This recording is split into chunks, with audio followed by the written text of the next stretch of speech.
¿Qué es la crónica literaria? Pues en primer lugar, buenas noches a todos. Quería compartirles pues este pequeño taller acerca de lo que es la crónica literaria. Y bueno, sin más preámbulos, vamos a empezar. Entonces, ¿qué es la crónica literaria? La crónica literaria es una obra que se escribe narrando hechos o situaciones que pueden ser reales o imaginarias, pero con la característica de ser expuestos en un estricto orden cronológico. Recordemos que la palabra cronos viene del griego y significa tiempo, ¿no? Entonces tiene un orden, un orden secuencial. Esa es la idea en la crónica literaria. El autor de la crónica literaria puede poner diferentes escenas que se llevan a cabo al mismo tiempo, ubicando al lector en diferentes lugares de la historia narrada, pero con la sensación de que todo eso sucede al unísono, al mismo tiempo. Entonces, ahorita vamos a ver un ejemplo de cómo el autor juega como con dos personajes de la historia, pero estos dos personajes en un momento dado se encuentran y forman una unidad, digamos, narrativa, si se puede decir. La crónica literaria utiliza un lenguaje común, nada rebuscado, pero con las características de ser muy descriptivo, tanto en los lugares como en los personajes, de tal forma que el lector puede imaginarse las escenas descritas con un gran apego a la realidad que el autor quiere presentar. Entonces, pues básicamente en la crónica, la idea es pues, aunque dice también que son eventos imaginarios, pero cuando es una crónica que está narrando hechos o sucesos que ya obviamente ya pasaron. Entonces la idea sí es estar como apegado mucho como a las descripciones, por eso dice que describir muy bien los lugares, los personajes, y pues sí la idea es que ese lenguaje sea muy sencillo, ¿no? Para que todas las personas puedan entenderlo. Bueno, entonces vamos a ver un ejemplo de crónica literaria y esta se llama La mañana de Pedro. Entonces quiero que en este escrito noten, bueno, al final lo vamos a ver. Era el viernes 14 de junio del 2013. Pedro se levantó como todos los días a las 5:30 de la mañana y se preparaba para ir a trabajar. Siguió su rutina de costumbre, bañarse, lavarse los dientes, vestirse y salir en su auto rumbo al trabajo, que por cuestiones del tráfico, eh, por cuestiones del tráfico, perdón, me perdí, que por cuestiones del tráfico hacía más de 2 horas para llegar. Así que saliendo a las 6:30 apenas y llegaba a buena hora. Lucía, Lucía, una joven estudiante de comunicaciones, se levantó a las 6:30 de la mañana para ir a la escuela. Ese día tenía un examen final, por lo que estaba algo preocupada. A pesar de haberse preparado para presentarlo sin problemas, sabía que su profesor era muy exigente y eso la ponía nerviosa. Esa fue una mañana lluviosa, lo que hacía el tráfico más intenso y los encharcamientos más abundantes. Eran alrededor de las 7:50. Lucía estaba esperando el camión cuando Pedro, apurado por el retraso que llevaba, pasó por un encharcamiento mojando a Lucía de pies a cabeza. Cuando Pedro se dio cuenta del accidente que había causado, se detuvo y fue de inmediato a ver si ella estaba bien, sin saber que en pocos segundos conocería a quien sería su compañera por el resto de su vida. Entonces, pues creo que el ejemplo es muy claro, ¿no? Entonces está Pedro que se va pues a ir a trabajar y pues hizo como su diario vivir, su rutina y está escrita tal cual. Y Lucía, que también era una estudiante de comunicaciones, por otra parte, digámoslo así, también se preparaba para ir a su escuela, a sus labores, y pues por un accidente, una cuestión que, del azar, o más bien del destino, se encontraron los dos y pues esto los llevó a, bueno, a empezar una historia de amor que ya después no se nos cuenta, pero se nos da a entender al final de la historia. Eso era lo que les comentaba sobre los dos sucesos que parecen aislados, pero en un momento dado se conectan y se unen. Bueno, ¿qué es la crónica narrativa? Entonces vamos a ver que dentro de la crónica hay como diferentes géneros. Uno de estos, otro de los géneros dentro de la crónica es la crónica narrativa. La crónica narrativa es la crónica que se hace relatando los hechos y situaciones concernientes a una serie de sucesos relacionados, narrados conforme el orden en que sucedieron, haciendo un relato pormenorizado de los mismos. La crónica narrativa es utilizada en informes y resúmenes de actividades, de excursiones, visitas a instituciones y seminarios, en los cuales se hace una relación de las actividades programadas, los hechos y sucesos en el orden que se realizaron, narrando la forma en que se fueron desenvolviendo y explicando pormenores de cada uno de ellos. Este tipo de crónica es muy utilizado en periodismo, siendo una de las principales tipos de crónica de los distintos diarios y algunos noticieros audiovisuales, dando a conocer narraciones de los sucesos, hechos y situaciones que suceden durante diversos lapsos, horas o días, así como sus matices de una forma pormenorizada. Entonces vamos a ver acá un ejemplo de este tipo de crónica narrativa. Entonces dice así, La Esmeralda es una pequeña localidad minera localizada en el centro de Zacatecas, cerca de la frontera con el estado de Michoacán. Su tradición minera data de la época colonial. El 27 de julio del año pasado, día en que parecía todo en calma, pues pues fue un día soleado, incluso uno de los más calurosos del año, se desencadenó la tormenta más fuerte del año, tan fuerte que según los vecinos del lugar no se había visto tormenta similar en 20 años. Esta tormenta ocasionó que se desbordara el río Las Esmeraldas, provocando la inundación de gran parte de la localidad.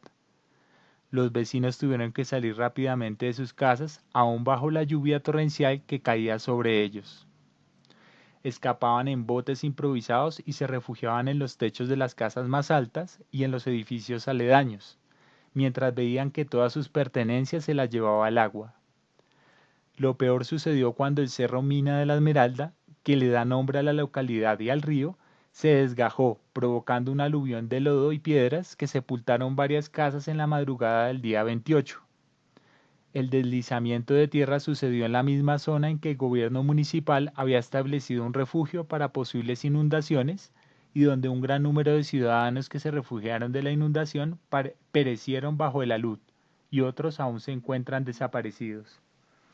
Ahí continúa obviamente la crónica narrativa, pero entonces quiero que vean que pues ya habla como de unos aspectos más puntuales de una situación que pues se alude, sucedió en un lugar de Zacatecas, en Michoacán, creo que es en México, y nos va narrando la historia tal cual sucedió y nos va de alguna manera recreando el escenario, el paisaje y lo que sucedió tal día, tal fecha y lo que desencadenó esta cuestión natural.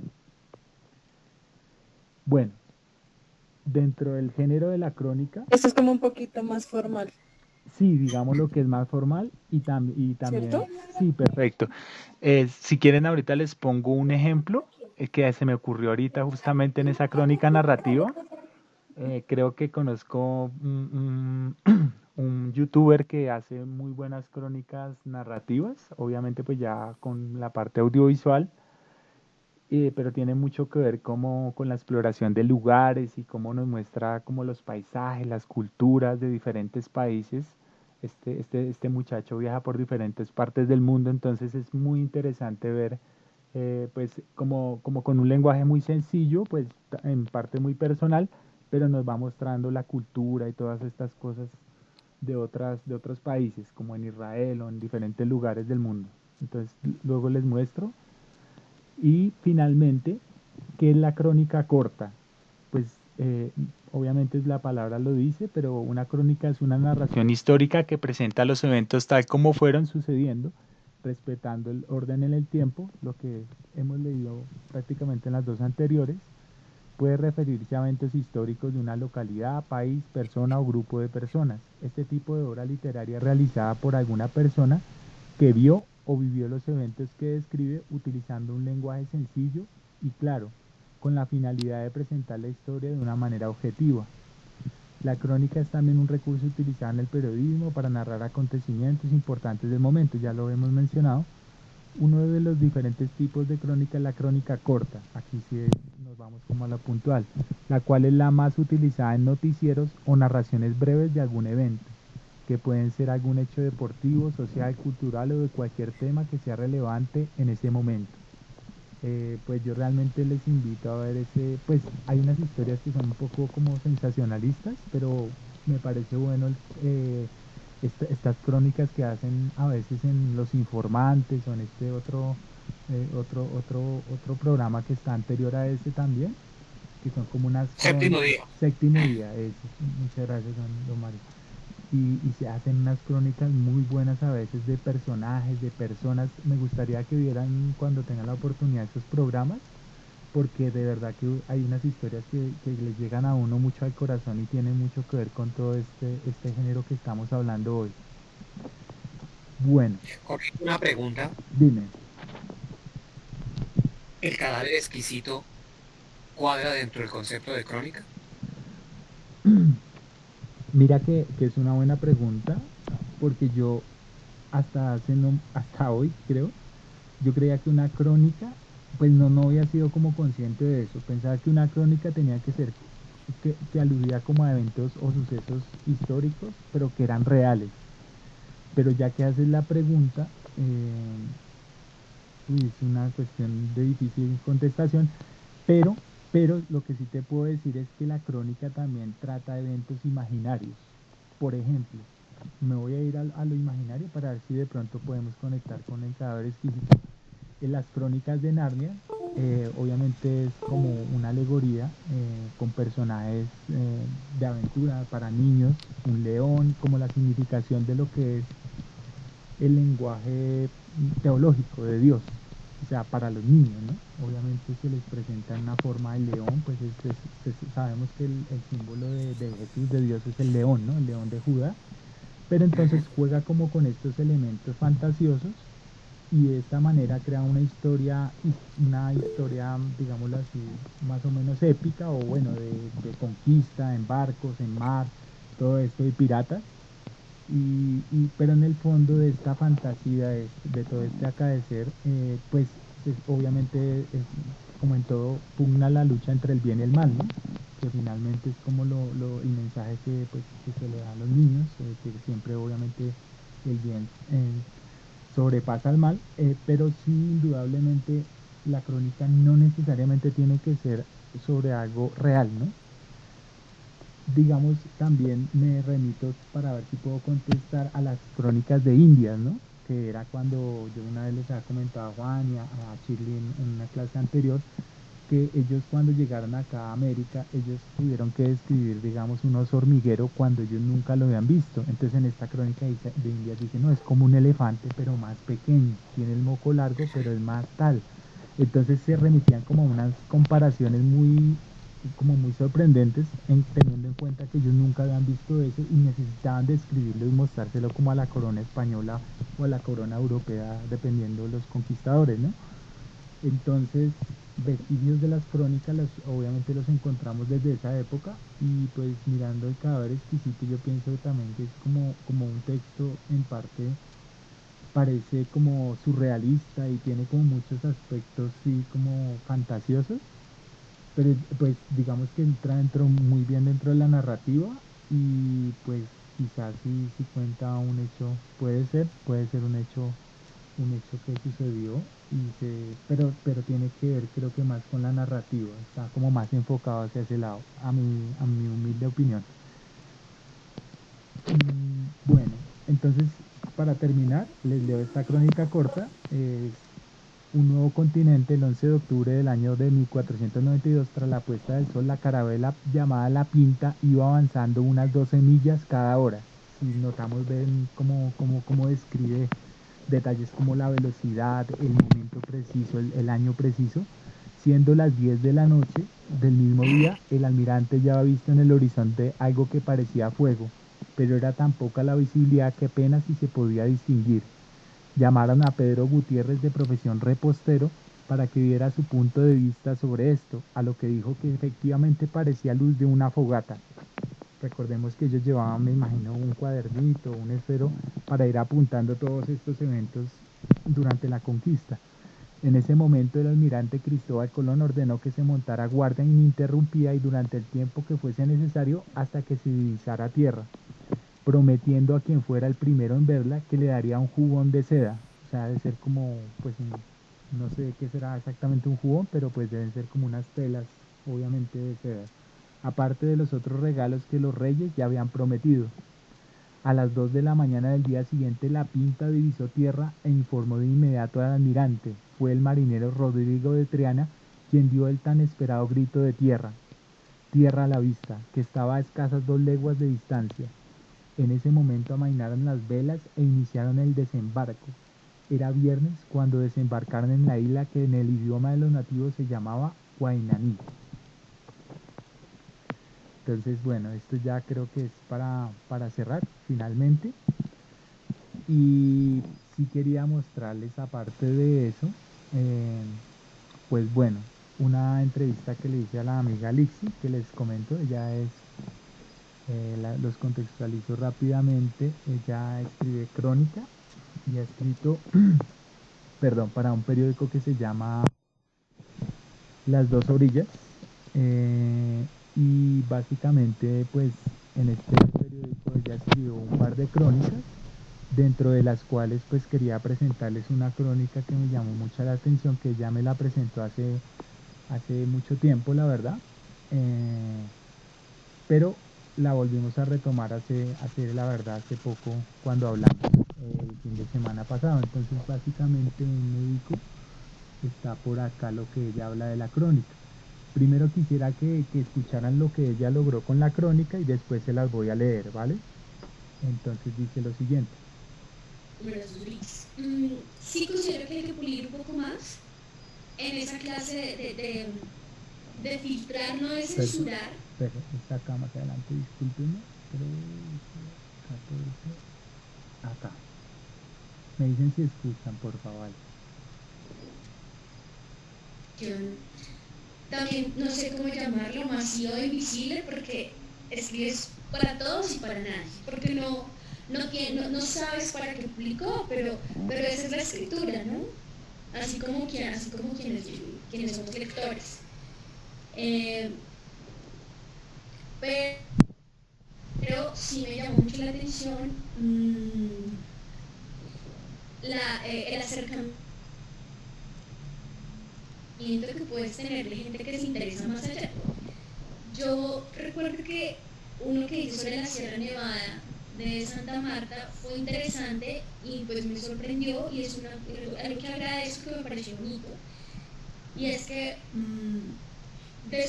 no solamente se publican las dos orillas, sino que después me di cuenta que una agencia de viajes y como un blog o como otra página de lado publicaron también ese artículo. Me citaron, pusieron la imagen que puso, pero yo no tenía ni idea que estaba pues en otras fuentes. Y en esa búsqueda me llega un correo electrónico y también un mensaje por Facebook de un profesor, que pues le había llamado mucho la atención lo que había escrito y que quería profundizar más, o sea, quería como tener un diálogo conmigo en cuanto a lo trabajado y en cuanto a lo que yo estaba expresando, ¿sí? Como, ¿qué había detrás de esa? Quería saber la historia entre líneas de lo que había detrás de lo que se estaba escribiendo. Y pues mira, me tomó por sorpresa porque de hecho eso fue como al mes de haber hecho esa publicación. Y creo que ahí los medios de comunicación juegan un rol, pues mira, fundamental, porque tanto que después se dio ese espacio, él pues estaba llevando a cabo un trabajo de un seminario de investigación con sus estudiantes, y a partir de esa opinión, pues mira, se dio ya un vínculo de un proceso más en que me permitió tener acceso a otra clase de público, a otro tipo de estudiantes, a otro tipo de perfiles, ¿sí?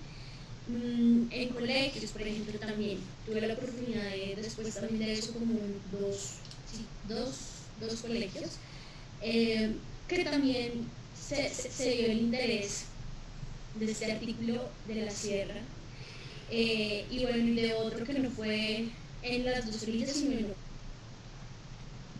en otro lado, en una revista que fue sobre La Guajira.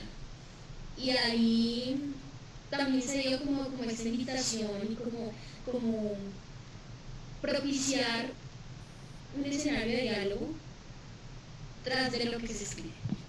Y eso me parece que es una relación muy importante porque si no fuese así, pese a que nos estamos moviendo todo el tiempo en esto que es digital, es un periódico digital, es una comunidad virtual que son millones y millones de personas, pero que en esta clase de escenarios, de comentarios, de opiniones, de ven, tenemos un diálogo aparte en cuanto a lo que escribiste, y esa conciencia de que leí esto y me quedó como que sonando y quiero ahondar más, entonces voy directamente a la fuente, permite saber que es digital, pero que hay piel en lo que se escribe, y que somos radicalmente humanos, entonces está esa esencia de que hay escritos que se mueven emociones, que tocan fibras, eh, eh, eh, sí, o sea, que reconocen impulsos, y es ahí donde se reconoce que somos humanos, y se reconoce esa sensibilidad y esencia de quién lee y quién escribe. Listo. Entonces eso es básicamente lo que ella me dijo en ese aspecto de la crónica que ya escribió y acá la tengo, la estuve buscando y la encontré acá, se llama Es corta, la crónica de ella es corta, pero como ella dijo, tocó muchos, entonces está en el periódico de Las Dos Orillas, periódico digital, que fue escrito el 27 de febrero del 2018, hace como 2 años. Entonces acá pues vemos la fotografía y dice: en el corazón del mundo, la Sierra Nevada. Habitar entre montañas, ese paraíso indescriptible, radiante, apacible, adornado del azul del cielo más claro e intenso. Por Lixi Daniela Méndez Velázquez. Bueno, Colombia, un país lleno de mundos que desconocemos. Uf, paremos. Pues el nuevo Reino de Granada en el siglo XVIII y XIX. Uy, Y cómo los tipos abordan la narración, muy, es muy, muy original, ¿cierto? O sea, es sí, sí, una sí. cosa increíble como describen lo desconocido, digámoslo, para Exacto. su... Y mire, les mostraba este librito que tengo aquí, Jorgito, muy a propósito. Crónicas del cine colombiano, y súper chévere. Entonces va desde 1897 hasta 1950. ¿Eh? ¿Cómo fue la evolución de eso? Y por ahí tengo un escrito de un famoso escritor que mencionamos hace un rato, Alfredo Iriarte. Ok, que tú no lo has Y el nombrado. tipo publica en el tiempo una narrativa de algo que es un detalle poco conocido y que un colombiano, un granadino, un criollo, fue nombrado marqués y habla del marqués de San Jorge. Es una crónica de 2 páginas, pero es muy buena. Genial, genial. Mm, Toca leer es también esa parte del cine, sí, no descuidar como las diferentes artes. Listo. ujú. Entonces retomo esta parte, dice así, mire, entonces acaban como dos crónicas, bueno, ahorita les menciono la otra. Colombia, un país lleno de mundos que desconocemos, de mundos que jamás nuestra mente ha podido pensar, o bueno, que ni siquiera lo cree. Realidades que no nos las enseñan, que ocultan y exterminan. Vivimos en un país que busca ser encontrado, una tierra que busca ser conquistada por quienes son parte de ella, por quienes retumban entre montañas, por quienes descienden de lo alto de la cordillera. Un país de miseria que habita entre los más sublimes riquezas, lugares recónditos, invisibilizados ante el centro, ante la cosmopolita, ante el sistema, ante las lógicas de producción, ante los civiles, ante un pueblo desigual y dividido que exclama ser Colombia.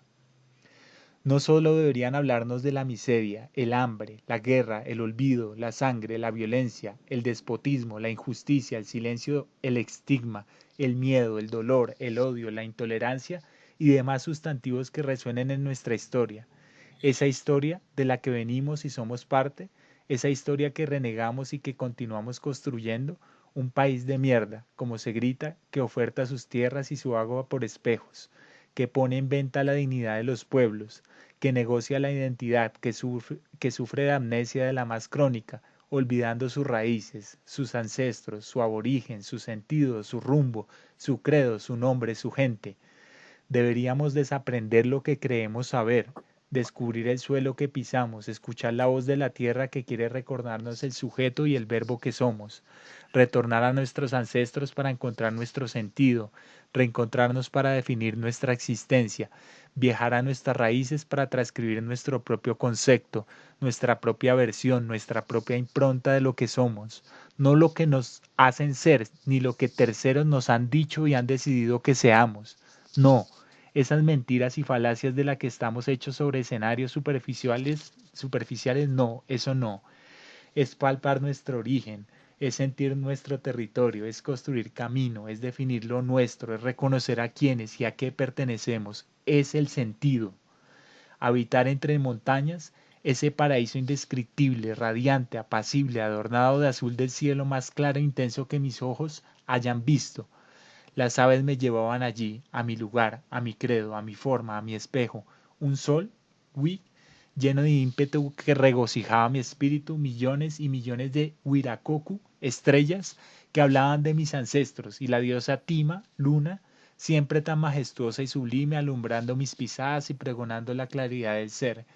Reconocer nuestros dioses era sentir que todo el tiempo nos hablaban, que nos otorgaban memoria, que nos concedían la magia de la armonía, del equilibrio, del autoconocimiento, de la otredad. La cordillera, el agua, las piedras, el suelo, la caja, los cerros, los cancuruguas, la pacha, la tierra, el territorio, la lluvia, la luna, lo profundo del firmamento, las plantas, el aire, el cielo, las montañas, el Anahue, nos acogieron como sus hijos, nos renovaron el espíritu.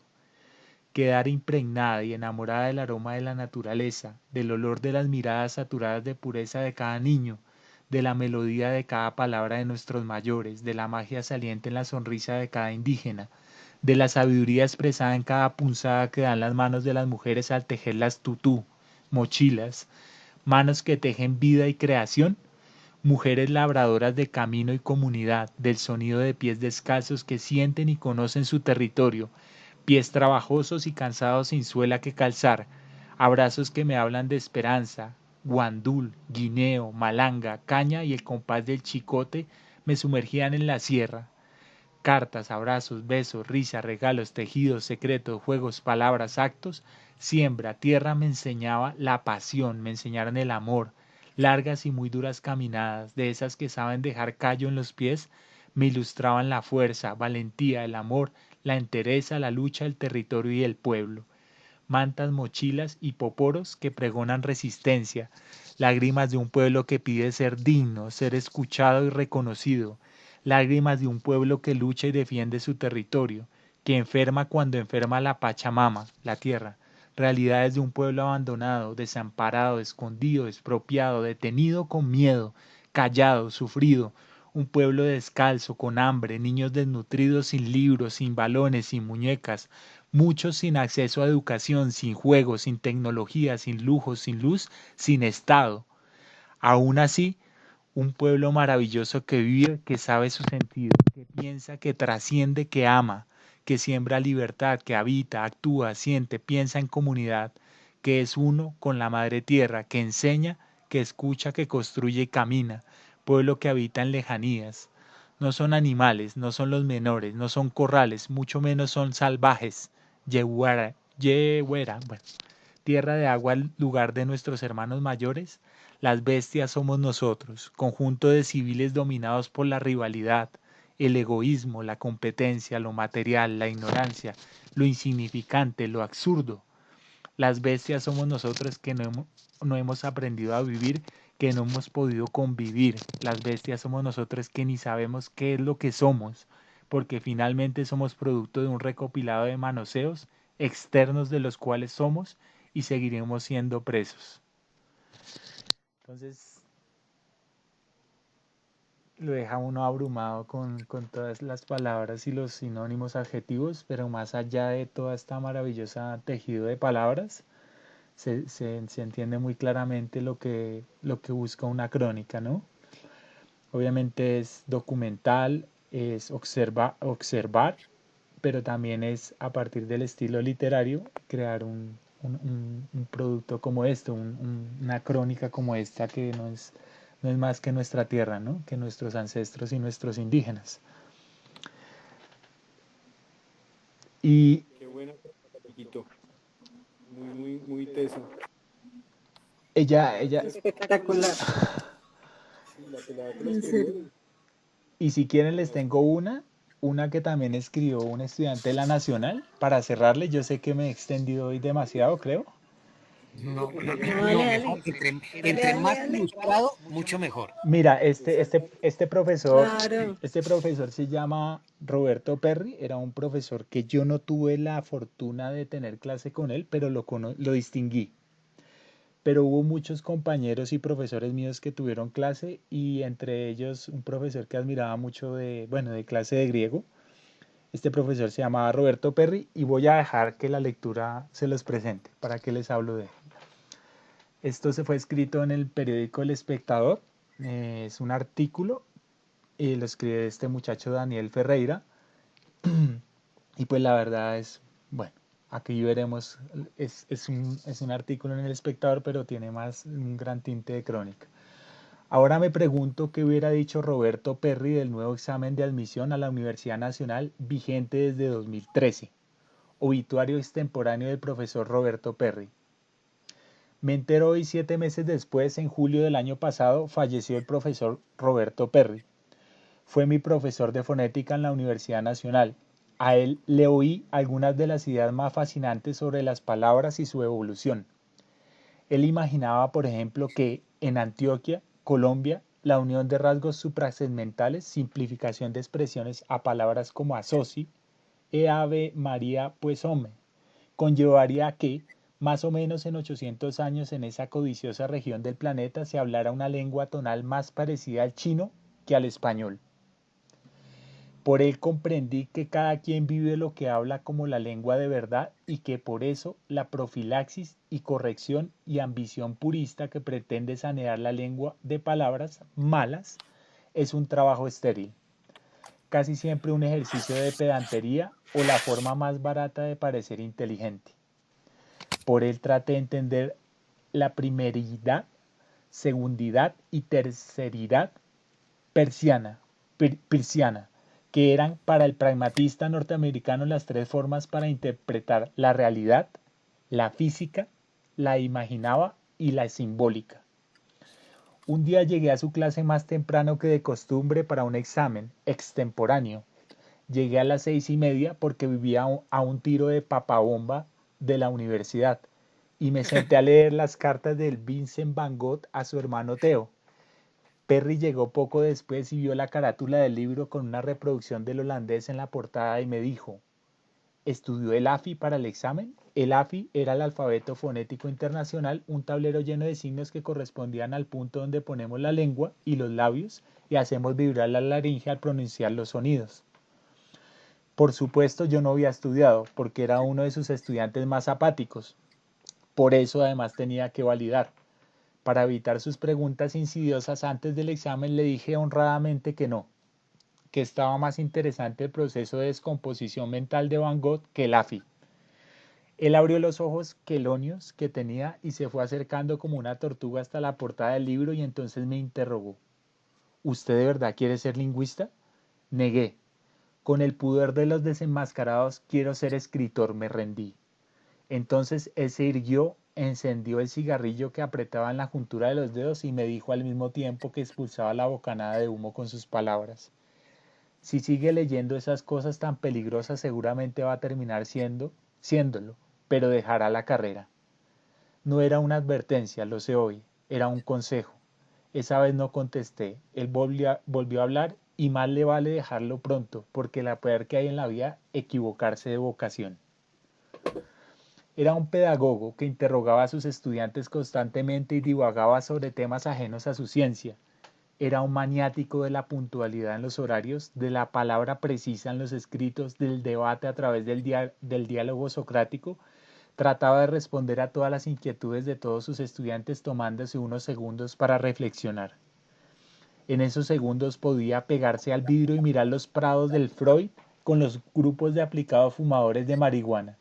si estábamos en un salón convencional, o mirar un punto indefinido de la pared si estábamos en el salón sin ventana que él llamaba laboratorio de fonética. Luego pegaba un grito con la misma frase arcana de siempre. ¿En qué mundo estamos? Quería decir que había que situarse, adoptar una perspectiva para tratar de comprender un fenómeno particular para poder dialogar. Un día le pregunté esa tontería que a tantos amarga, ¿qué ocurría cuando alguien decía aiga en lugar de haya? Y aunque se quedó un momento con los ojos desmesuradamente fijos en el punto indefinido, mientras frotaba los labios como borrándose un mal regusto, luego de 5 segundos exactos contestó, porque la gente quiere regularizar un verbo irregular. Otro día una alumna le preguntó esta profundidad si estaba bien dicho vaso de agua o si debía decirse vaso con agua. Él, que estaba acostumbrado a que lo consultáramos como a un cazador de gazapos en periódicos, dijo que los guardianes de la corrección defendían el caso con un argumento tonto. El vaso era de vidrio y no de agua. Por lo tanto, correcto era decir vaso con agua. Pero enseguida añadió que la expresión incorrecta tiene una connotación metafórica que la valida y que purificaba su uso contra la regla pragmática. Pedir un vaso de agua era pedir una medida, la del agua que cabe en el vaso, como cuando decimos, y es lícito, 1 metro de tierra o 1 kilo de carne. Lo que se pedía de esa manera era la cantidad de tierra que cabe en 1 metro cuadrado o la cantidad de carne que cabe en un peso y que corresponde a 1 kilo. Pequeñas reflexiones en las que él aprovechaba para devolvernos las preguntas y nos desmenuzaba los mitos de la profesión de lingüistas, entre los cuales el primero a derogar era el de ser un defensor del bien decir, porque la lengua era hablada antes que escrita, antes que formalizada y estaba viva, y sus reglas cambiaban con los usos y las regiones y las formas del mundo en que vivíamos los hablantes. Para la huelga estudiantil del año en que Uribe Vélez y no los votos de los estamentos eligieron el glosador de la historia de las colonizaciones económicas en Antioquia y el Valle, el reformista y tecnócrata Marco Palacio, como rector de la universidad, Roberto Perry había vuelto de un año sabático pasado en el Amazonas y decidió continuar haciendo su clase fuera del edificio de ciencias humanas que había sido clausurado con una pila de pupitres hecha por los propios estudiantes declarados en huelga. Aquellos que alcanzamos a llegar a tiempo para la clase de fonética fuimos con él hasta un prado, cerca del edificio de posgrados, y nos dispusimos a tener una clase al aire libre. Esta vez no nos acosó con preguntas que tenían poco que ver con las lecturas. Quería saber si estábamos a favor o en contra de la huelga estudiantil. A los que se declararon a favor de la huelga los atosiguó a continuación con otra clase de preguntas. Si sabíamos que era el AICA, embrión del TLC. Si habíamos averiguado algo de Marco Palacio, por qué estábamos a favor o por qué nos oponíamos a la elección del rector o por qué insistíamos en el cese de actividades de clases. Primero llegó el turno a quienes se oponían al bloqueo. Los que estaban en contra al comienzo miraban, pero luego los de grupos acabaron enfrentados en una discusión con mucho calor y pocas ideas. Pero en el intercambio de frases oímos los estallidos de las primeras papas explosivas y vimos a un grupo de estudiantes cubiertos con capuchas que vinieron hacia nosotros para interrumpir el coloquio. Ellos pidieron la aprobación del profesor para que dejara abandonar la clase a los estudiantes que quisieron participar de la protesta. Perry dijo que bien podrían abandonar la clase los que quisieran, pero que él les impondría una falla, y nos recordó que su clase era del tipo teórico-práctica y estábamos obligados a cumplir con el 80% del horario o correríamos el riesgo de perder su materia por inasistencia. Una encapuchada nos arredró y dijo en voz alta que por culpa de profesores como aquel era que la universidad estaba en crisis. Esto provocó un gesto payasesco en el profesor Perry. Se llevó una mano al oído, simulando sordera, y preguntó con sus ojos muy abiertos camaleónicos: ¿Crisis? Ella dijo crisis, y nos miró a todos con una interrogación feroz en la cara. ¿Alguien sabe qué es crisis? Un estudiante alzó la mano y dijo que crisis era cuando las cosas iban mal. Perry volvió a fingir sordera y preguntó: ¿Alguien sabe qué es crisis en el sentido filosófico del término? Nos miramos en silencio. Las papas seguían explotando en la calle 26. Nadie sabía definir crisis. Crisis es algo que se rompe, la crisis te obliga a pensar. De crisis viene la palabra crítica y criterio. Luego se dirigió a la encapuchada y dijo, ¿a usted le interesa tanto el futuro de la universidad y la educación como para no asistir a clases? La estudiante eludió la respuesta y lo tildó de fascista y de partidario de Marco Palacio y sus secuaces, y a continuación nos invitó a todos a desertar masivamente de la materia en son de protesta. Afuera las explosiones se intensificaron y empezaron a llegar las policías y una jaula negra para disolver manifestaciones y disturbios. Un par de bombas de gas lacrimógeno trazaron una curva en el cielo y cayeron en predios de posgrados y Uriel Gutiérrez. Los encapuchados reaccionaron en una carrera a todo vapor hacia la puerta de la calle 26 para impedir con piedras y papas explosivas el ingreso de la policía al campus. Perry se quedó en suspenso, mirándonos desafiante y fumando un cigarrillo con esos ojos intensos cuyos párpados no alcanzaban para cubrirlos. Yo miraba a los estudiantes que habían abandonado la clase y se alejaban, encapuchándose, hacia la calle 26. No sabía si quedarme o desertar. La misma ambigüedad se reflejaba en la cara de los otros que corrían el riesgo de ser insolidarios para los estudiantes que defendían la universidad pública o desertores para un profesor intransigente. Creo que fueron los momentos más tensos que hayamos tenido con él en su clase llena de suspensos y estallidos. Solo después, a pisonar la colilla con el talón, Perry empezó a hablar y dijo que en mayo de 1984 él presenció una huelga estudiantil que acabó en desapariciones forzadas. Las residencias de estudiantes fueron asaltadas y quemadas a plomo por el ejército. Por la calle la 26 los tanques aplastaron a los manifestantes y desaparecieron a 8 personas. Eso sí había sido una crisis. La universidad fue cerrada por casi 2 años y luego por orden del rector entrante de la época, Marco Palacio el Reformista, cuando volvieron a abrir el alma mater ya no había restaurantes gratuitos ni residencias estudiantiles y toda la universidad que era abierta la habían enrejado con cercas de alambre. La única prueba que quedaba de la represión eran aquellos edificios incinerados que aún siguen en pie en el centro Nariño frente a Corferias. ¿Quién se acuerda de los nombres de esos desaparecidos?, preguntó. Nadie, solo yo. ¿Y saben por qué? Porque una de las desaparecidas era mi novia. Ahora fuimos nosotros los que quedamos en suspenso. Él siguió hablando contra los que solían confundir a los mártires con los héroes y sugirió que su novia de aquellos años había sido víctima de la revolución. A este punto un estudiante alzó la mano para hablar y dijo: no, Perry, fueron víctimas de la bota fascista y si no hacemos hoy algo, mañana solo va a haber una universidad para unos cuantos. Ahora varios nos decidimos por los que convocaban a movilizarse contra la privatización y el abuso, y no con él, y lo dejamos allí parado, con su cigarrillo en la comisura de los dedos. Entonces abandonamos la clase y corrimos con 2 piedras en la mano. 6 horas después de las tradicionales gases, arengas y pedreas, todo acabó, sin desaparecidos ni saldo de muertos. Al lunes siguiente volvimos a su clase y en la calle 26 no había huella del combate, porque un ejército de barrenderos borró los rastros. En mi mente tengo también otro día en que el profesor Perry se refirió a aquella declaración de García Márquez en el Congreso de la Lengua de México cuando avaló la eliminación de la consonante sorda, la H, y de las tildes.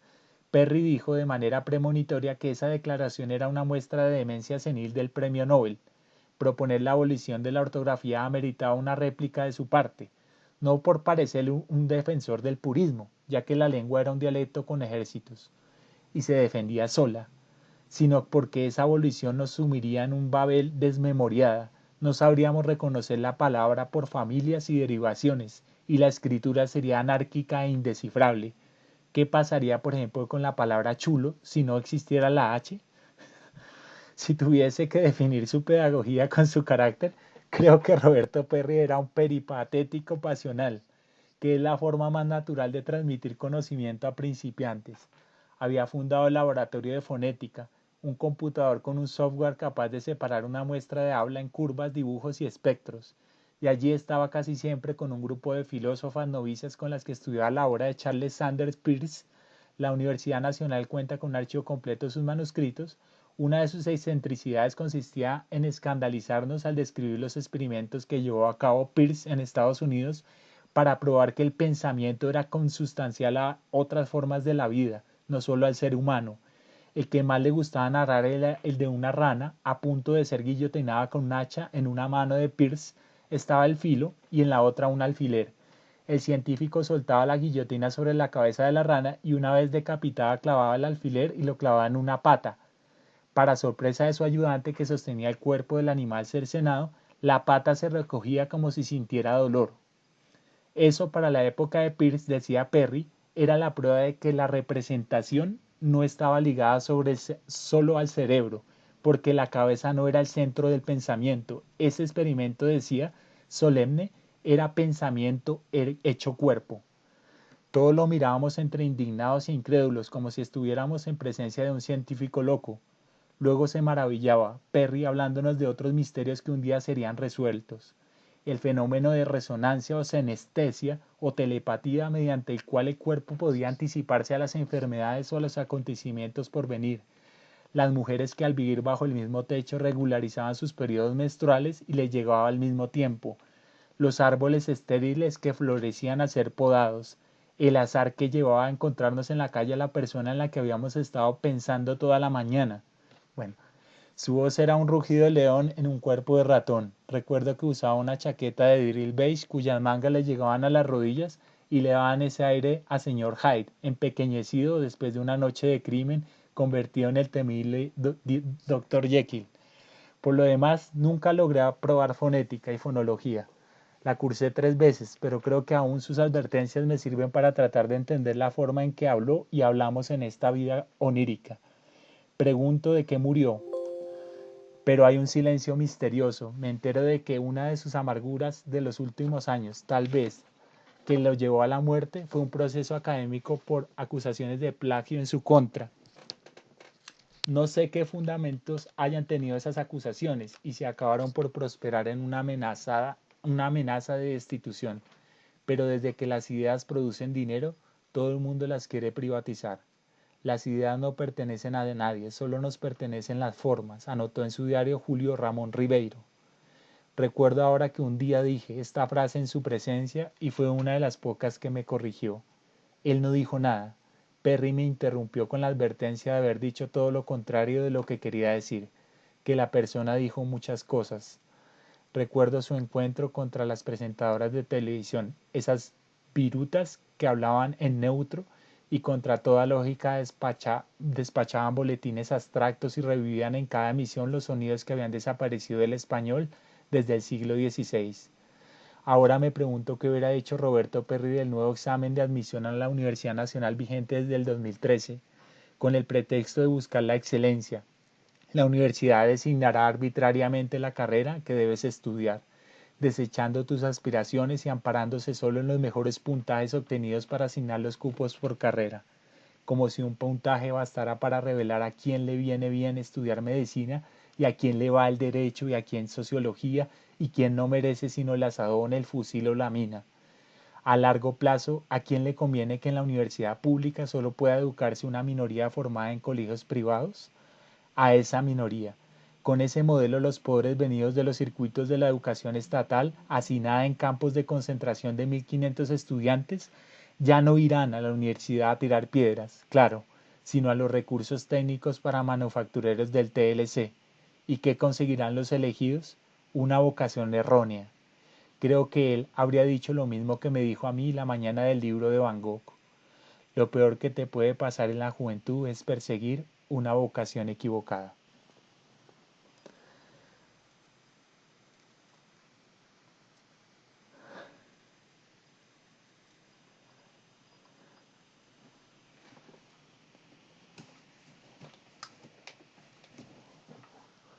No lo escucho. No tiene la Sí. 3 acotaciones. El cronista comete unos errores históricos fundamentales, serios, muy delicados. Primero, que la propuesta de Gabriel García Márquez en México no era quitar la H y las tildes. En eso el cronista comete un error y queda como un chulo sin H. ¿Por qué?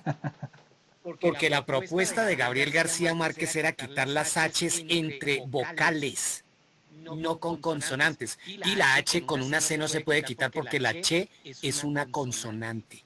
Entonces falseó la realidad el señor cuando dijo eso.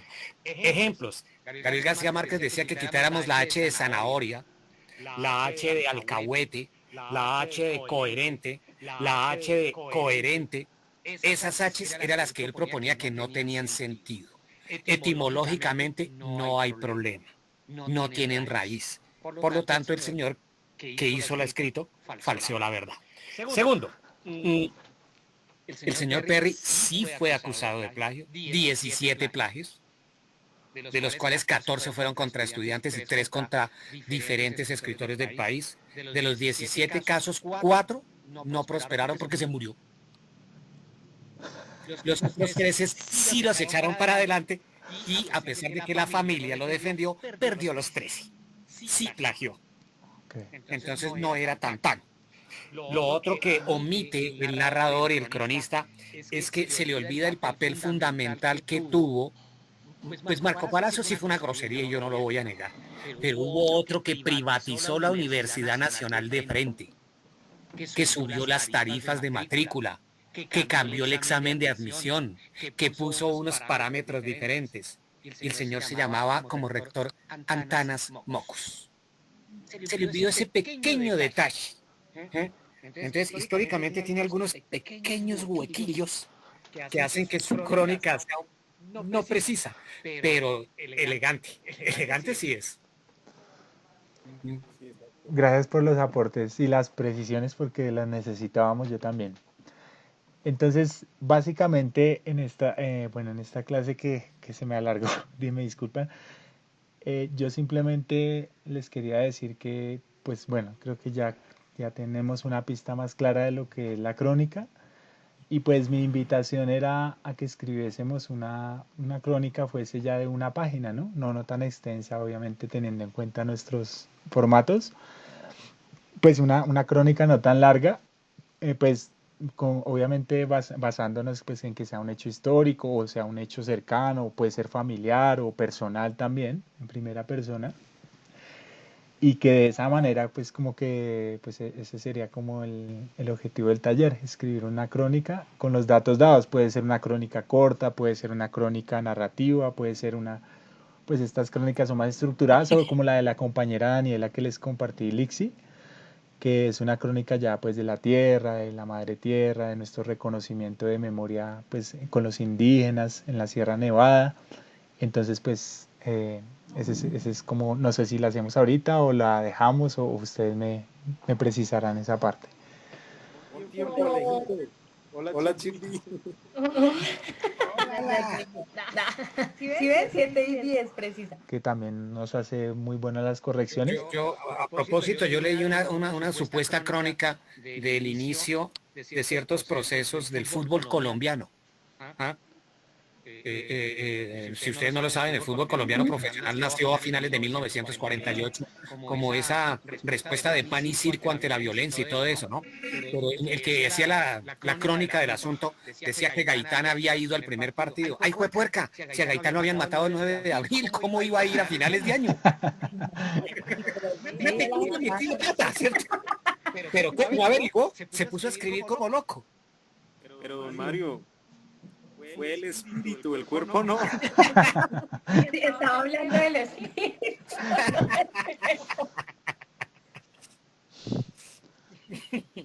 Está buena. Bueno, a leer, señorita. Bueno, Sí, Gordi. No, de eso ya me da miedo cojear en algo. una crónica puede ser también un hecho, bueno, ya lo habíamos dicho, pero un hecho personal, ¿no? Un hecho personal, algo que me sucedió, algo que yo, digamos, yo estuve en un viaje y todo lo que yo pude documentar y ver en el viaje. Hay cronistas de viajes, hay cronistas de la cocina, expertos en cocina van a un restaurante y escriben todo lo que sintieron en ese lugar desde que llegaron hasta el sabor de las comidas y todo eso. O sea, la crónica tiene una flexibilidad en... El concepto de método científico se origina en un término griego, métodos con H, que significa camino o vía, y de otra parte la asociación con la ciencia como un objeto de técnicas junto a unos procedimientos empleados en la búsqueda de producir conocimiento. Visto esto, podemos aseverar que dentro del rigor propio del método científico, solamente aquello observable, comprobable, es decir, que pueda ser probado una y otra vez, que no se preste para ser inducido al error o a ser falseado, conforma la esencia misma de la credibilidad, desde tiempos de Galileo Galilei, astrónomo italiano que durante el siglo XVII aplicó con registro y dedicación estos procedimientos que a su vez sirvieron para mejorar los telescopios que se usaban en aquel entonces. René Descartes, después, planteó el principio de tesis, antítesis y síntesis como forma de aumentar el rigor y construir un fundamento teórico basado en la comprobación experimental que confirma o niega el planteamiento inicial, lo que sería la base de un modelo usado aún en nuestros días como eje de la investigación para ser considerada apegada a un firme concepto científico. A través de este tipo de procedimientos se han hecho desde procesos para purificar el agua hasta viajes espaciales, pasando por la cura de enfermedades y grandes avances tecnológicos. Se considera en la actualidad por grandes sectores del pensamiento que este modelo es irrefutable y aún más entrega resultados definitivos. Aclarado esto, podemos abordar un tema de profundo interés dentro del mundo filosófico y teológico: las tumbas de los tres representantes de las regiones monoteístas más importantes en la historia de la humanidad. En el año 632 después de Cristo, en la ciudad de Yathrib, hoy conocida como Medina, en Arabia Saudita, muere Mahoma a la edad de 62 años por causas atribuidas a un envenenamiento. En esa ciudad se construyó la mezquita del profeta, en donde reposan los restos del fundador del Islam y es venerada por sus seguidores y es lugar de peregrinación con una importancia casi similar a la Meca. De otra parte, Gautama Buda, creador del budismo, muere aproximadamente en el año 410 a.C. en Kushnagar, en la actual India. Fue cremado y sus restos repartidos en 8 partes similares, pero es en esa misma ciudad donde fallece, donde se edificó un montículo sobre lo que se consideran son parte de sus cenizas y junto a una serie de templos y monasterios son lugar de reverencia para los budistas. Y en el año 33 de nuestra era, en la ciudad de Jerusalén, es sepultado Jesucristo, en la cripta familiar de José de Arimatea, un judío acaudalado. En el año 2017, un equipo interdisciplinario de arqueólogos, historiadores y representantes de varias iglesias revisaron minuciosamente el sitio que se adjudica como esta tumba bajo el patrocinio y la guía de la reconocida entidad National Geographic, llegando a conclusiones válidas al respecto. He expuesto los hechos fríos, comprobables, documentados, sometidos a todo tipo de escrutinio, podemos entrar a abordar un tema concreto, más allá de las premisas sueltas y los hechos sueltos. Cuando los elementos argumentales son puestos en contexto, es que se adquiere un verdadero sentido y el valor lógico y de verdad comprobada, principio axiológico y tesis final. Cuando se habla de una deidad, es decir, de alguien con características de Dios, cualquiera que sea la concepción que se tenga al respecto, la pagana de los romanos del siglo I, la fundamental de la Edad Media o la de un modelo de vida actual, se le considera una entidad más allá de lo puramente humano, sobre la vida y la muerte y con una existencia sobre la parte corporal humana. Entonces, a la luz de los hechos, todo aquello que se salga de ese ámbito no corresponde a la categoría de Dios.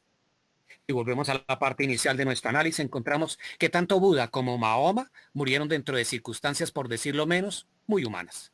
Y además, que sus restos aún hoy se conservan como objetos de culto y como prueba fehaciente que eran hombres, murieron como hombres y reposan en tumbas como tales. Pero en el último caso, Jesucristo, de acuerdo a la evidencia, su muerte corresponde a lo profetizado incluso siglos antes, dentro de unas circunstancias de martirio e injusticia profundas. Incluso no tenía tumba donde ser llevado su cuerpo, luego de ser atravesado por una lanza, una costumbre romana para perforar los colapsados pulmones, de todo crucificado para garantizar su muerte, aunque todos los estudios médicos indican que ya habría muerto en ese momento. Los historiadores romanos, los testigos, los referentes contemporáneos afirman que murió y fue llevado a una tumba a la usanza de la época, una gruta tallada en la roca, cerrada con una piedra circular de gran peso que necesitaba un mínimo de 3 hombres fuertes para poder ser removida. Además, los documentos afirman que le fue puesta una guardia de soldados romanos para evitar la usurpación y el uso del cuerpo para actividades que implicaran sublevación, puesto que el gobernador romano del momento veía el asunto como un tema político y subversivo. Pero lo sucedido posteriormente es lo más trascendente y lo que se constituye en evidencia científica. Por lo menos 500 testigos afirman haber visto al declarado muerto días después de abierta la tumba por los romanos y no encontrar absolutamente nada, gozando de cabal salud, lo cual es confirmado por 9 fuentes históricas más allá de los textos bíblicos, y se han encontrado 5.843 originales manuscritos griegos del Nuevo Testamento, que son pruebas cruzadas, es decir, se corrobora plenamente la versión de los testigos con los documentos, incluyendo los textos del historiador romano Flavio Josefo, quien en el siglo I consignó todo lo sucedido. Entonces, las versiones del relato básico son exactos y la tumba vacía está comprobada. La presencia posterior del resucitado también. Entonces, se puede afirmar que el método científico ha sido exitoso en la demostración de una tesis, la anulación de una antítesis y una conclusión final consistente, fruto de argumentación válida, fuerte, positiva y sin posibilidad de ser refutada. Y hoy, después de pasados 35 años en que lo reconocí por primera vez, debo reconocer nuevamente que este es un hecho científico cierto y comprobado, sin grieta, sin posibilidad de ser cuestionado. Y se vuelve real el texto de una canción que inspiró esta reflexión y que en su parte pertinente dice: la muerte no pudo con su perfección, su nombre es sinónimo de salvación, su reino más grande que la religión, su hazaña no tiene comparación. En la tumba de Mahoma están los huesos de Mahoma, en la tumba de Buda están los huesos de Buda. No hay ídolo que haya resucitado todavía. Solo Cristo al tercer día dejó la tumba vacía. El tema se llama El nombre de Jesús y lo canta Redimidos.